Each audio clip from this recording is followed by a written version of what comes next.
TikTok is a huge national security concern.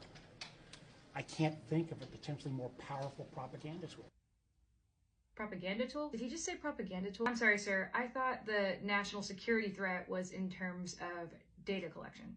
Here are some fun facts. Instagram, Facebook, Google, DoorDash, and Airbnb all collect more data than TikTok. TikTok has contributed more than $24 billion to U.S. gross domestic product and more than 224,000 jobs to the U.S. economy. Mind you, as of January 15th, the United States is over $36.2 trillion in debt. There are over 1.3 million creators that operate their businesses on TikTok. In less than 24 hours, 3.4 million American citizens volunteered their data to an actual Chinese communist app in protest of their own government. TikTok is not a publicly shared company. Meta is a publicly shared company. Members of Congress who voted on the TikTok ban are invested in Meta stock.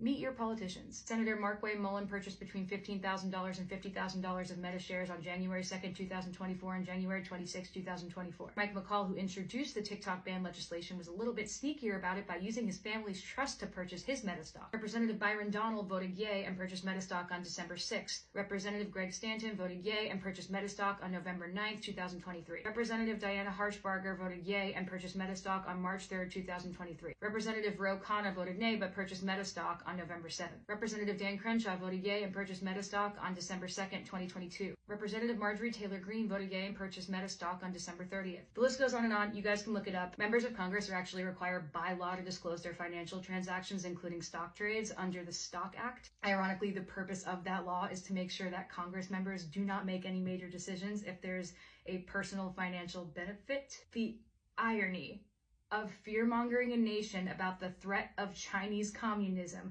by stripping them of their jobs, freedom of information, freedom of speech, freedom of open communication, freedom of discourse, and right to discern propaganda is wild. All while one publicly shared corporation that is notorious for controlling propaganda to literally puppeteer elections by unethically collecting our data lobbies Congress to vote on a ban to continue to monopolize where we receive all of our information. And the Congress members who voted for this monopoly were legally allowed to have shares in the stock! But it's totally normal the CIA lizard dumped $7 million into pushing this ban through because he went on Joe Rogan and talked about jujitsu. As for me, I was a broke singer-songwriter trying to make it in the music industry, and now I am one of those 1.3 million creators that can put food on the table because of TikTok. It provided me with the first equal opportunity platform to show my songs to the whole world. I didn't need to be Instagram famous. I didn't need to be some celebrity's kid. I didn't need to have a lot of money. I just needed to post a video of myself singing to my 140 followers. Thanks to TikTok, I have grown my audience to 14.7 million followers. I've accumulated over 270 million likes and billions of views on my music. I could sell tickets to my shows. I bought my first house from the money I made with my TikTok brand partnerships. My songs made it to top 10 radio because I promoted them on TikTok. I built a community of people healing from eating disorders, and with that community, I was able to stand up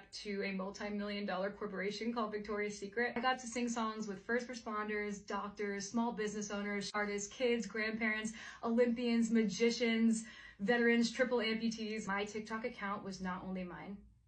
It was a place for other people's perspectives, for the kid I babysit to confront mean girls in her school. It was supposed to be something that I could show my daughter one day and be like, look, mommy made this. And you can do anything too. You can follow your dreams and you can change the world. This just feels so icky. And now I'm saying goodbye to the future that I built for my family, fair and square, with a baby on the way, so a bunch of corrupt, dirty politicians can feed their babies. Our greatest politicians could be focusing on genocide, poverty, human trafficking, homelessness. It is not about privacy or national security.